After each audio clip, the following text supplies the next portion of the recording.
morning, but that's okay. Discombobulated. A little bit. But our sound is plugged in, so hopefully that's working okay. Woohoo, sound! Feels like it is. I don't know what that feels like, but I'm going to say it feels like it is. So yeah, don't feel like we did good this weekend. That would be an understatement. Yeah? Yeah. But I think I just extended the weekend frivolities an extra day because I was off yesterday. So the cheats continued. Yeah. But we're done now, right? No more cheating? Something like that. Not in my presence. That's the rule? Yeah. Well, you saw that I had stuff stashed. I did see your stash. You popped that puppy out really easily. She was already eating sugar, and I was like, okay, well, I'm done hiding it. And I pulled out my sugar stash. We kind of sugar party. Yeah, we did. And then her mom made candy that didn't come out the way she expected it to. And so she just wanted to get rid of it. And so she gave us a whole bunch of it on 2 separate occasions. And I chowed down on it till I was sick. So, yeah, it's not been a shining example of self-control. No, and I feel bloated. And you know, the bad part is when you eat like that, when you eat shit, you don't have any energy level. And so then you end up just having couch lock all day. And then you just want to sit there and eat shit because it's that comfort food to make up for the fact that you're sitting there like a blob and not doing anything. So fuck it, I'm just going to comfort myself. Yep. That's when the, baked macaroni and cheese wants to come out. Yeah, not good. Chicken and dumplings with extra dumplings. Oh, all that is nice compared to the crap we ate. Yeah, we were more along the lines of gummy worms and chocolate-covered gummy bears. And caramel-covered popcorn. Yep. So.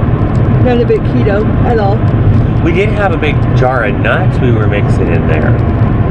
Oh wait, nuts aren't real keto either. Yeah, we just failed everywhere, y'all. Yeah, it was ugly.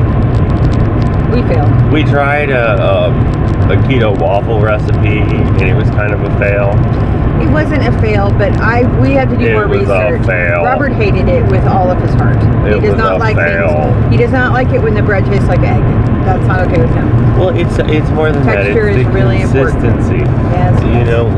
When you eat a waffle and you cover it in syrup and butter, melted butter, and it's all drenched, it's like a fall apart sponge. It's got the consistency of porridge, and I've not been able to do that, and so it's a little disappointing. Yeah, we definitely have not found that chocolate recipe that really works with us. So we will continue to attempt. Robert says he's taking up the mantle of attempting to learn what chocolate recipe works for us.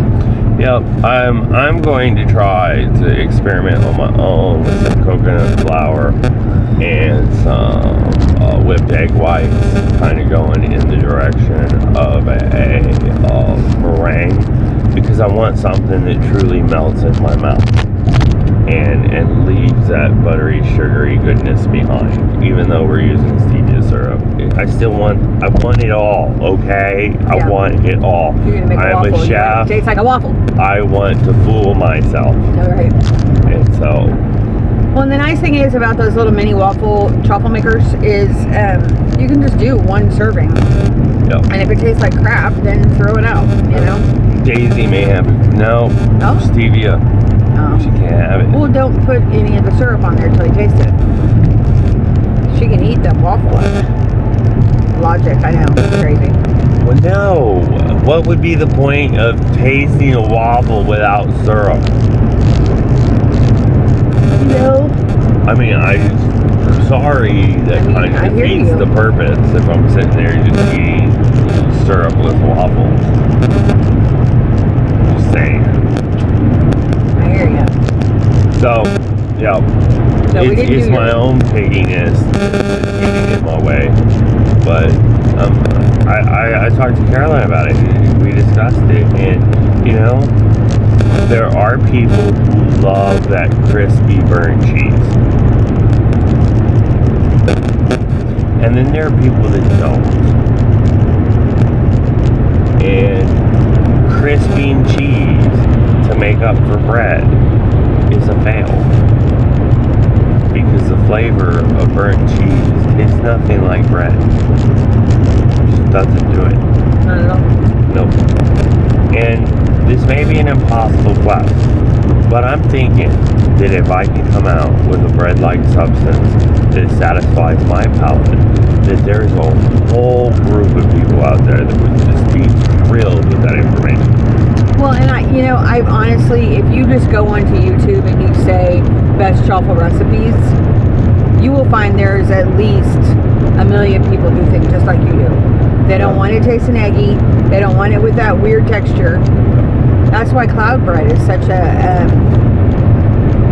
YouTube thing, because people miss bread.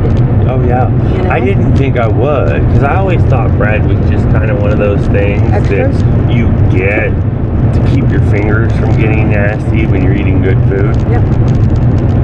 Or to sop up the great sauce that you have, or something to give that bread gravy some oomph. It was just a side dish that just kind of augmented your food. And I'm finding that that's not really true. That the bread was a much more vital part of the sandwich and the burrito than I ever wanted to give it credit for. And now my desire for those things has gone consistently up the longer I abstain. And it's really annoying. Like right now, I'm driving to work in this lighting, and at least 10 or 12 times in the course of driving you or dropping you off and taking you home, my brain will say keto. I think honestly, of all the breads that I miss, it's the tortilla that I miss the most. Oh yes, without a doubt. And I wish that they had some low carb tortillas that were really worth having. But it's like you feel like you have to do so much adding and subtracting when they do the whole neck thing, that it doesn't really feel like you're getting a super discounted bread. Yeah. And then things like the wonton wrap or the egg roll is just. Yeah, those are the cheats I have to have. Because give me a spring roll, get it. Oh my goodness. Or or crab ragoon. Everything inside that shell is perfectly keto. Yep. And then they wrap it in something that you really shouldn't eat. I like the spring rolls. We were at a restaurant that was a catch-all kind of restaurant, and they had these crab ragoons that were in spring roll wrappers, and they were just swirls. I'm calling them swirls, but I liked the breading way more than a normal. Oh yeah, there wasn't all that excess crunch around the outside trying to get to the cheese. I still felt like my stomach exploded, but at the same time, it was just all perfectly evenly. Yeah, it was perfect. And so you get that crunch in your mouth, and then it would explode the cheese all over it. Yeah. So anywho, this is our confessions again. I hate having a weekend confession video, but it seems like it happens every damn week. So that's all for now. We'll catch you next time.